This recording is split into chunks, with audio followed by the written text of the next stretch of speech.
Let's be real. How many times have you seen a beauty product go viral on TikTok and immediately added it to your cart? And not because of some polished brand ad, but because a random girl in her bathroom at 2 a.m. swore it changed her life. That right there, user-generated content.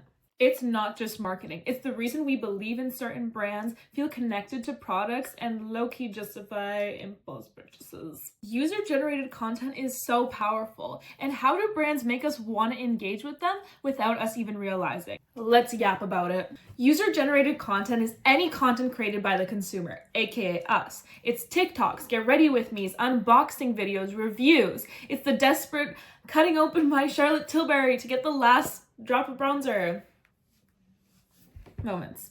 We'll get to that. What makes user-generated content different from advertising? It flips the script. Instead of brands telling us why they're great, they're giving us the car keys to drive the conversation. And this has huge effects on a brand's authenticity, trust, and credibility. Gen Zs practically live on social media. 73% of Gen Zs use TikTok daily. Gen Zs don't just watch, they engage, they share, they make trends, they stalk.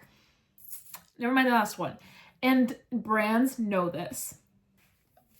But here is where it gets crazy. You cannot ignore these stats. 79% of people say that user-generated content directly impacts their purchasing decisions. 84% say they trust a brand more when they use user-generated content. 73% of people feel more confident about their purchase when they see a real person using their product. And I 100% agree with all of these, and they have completely impacted my buying decisions. Basically, user-generated content isn't just about marketing. It's about creating community. It's about seeing yourself in a product before you even own it. And the possibilities of becoming a content creator has completely shifted the way brands and consumers communicate with one another, where now we're reaching out to the brands, getting excited for them to speak to us, rather than the opposite. But after asking friends and reflecting from myself, when is the last time you actually created user-generated content? And here's where it gets personal. We are all chronically online, and I'm speaking of myself. Take away my phone. Take away my damn phone. I know every launch. I know every controversy, every TikTok trend before it hits my feed. But I never comment. I don't follow. I don't engage. I don't post on my stories people's brands. And why? I don't trust brands. And I think there's a level of embarrassment with trusting brands. Growing up as a Gen Z, we are so hyper aware of all the marketing tactics out there.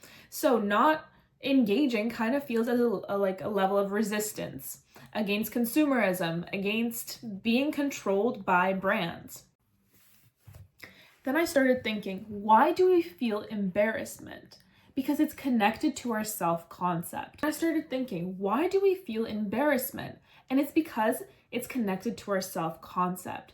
Gen Z and Gen Alpha is a new generation that they not only think about how they are perceived in real life, but they can also curate their own virtual self-concept. And sometimes this is more important than our real life one. For Gen Zs, it's not just about how we present ourselves in real life.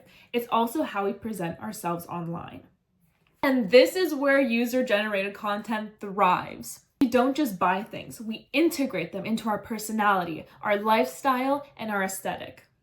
And the brands that get it, get it. From a Gen Z's perspective, who's good at this? Charlotte Tilbury. Their campaigns are gorgeous, but I've never felt seen in them. But when I saw people cutting open these bad boys to get every last drop, I felt seen. And I reposted it. User-generated content isn't just trends. It's the way brands authentically connect with us. But the real magic is about reflecting us. So the next time you buy a viral beauty product, think about it. Are you buying it because you love the brand?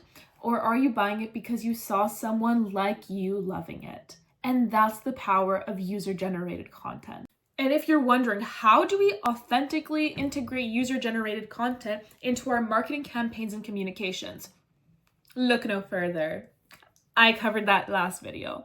So go ahead, check it out. And if you know anything about the Tarte Dubai controversy, you'll also love it. So see you there.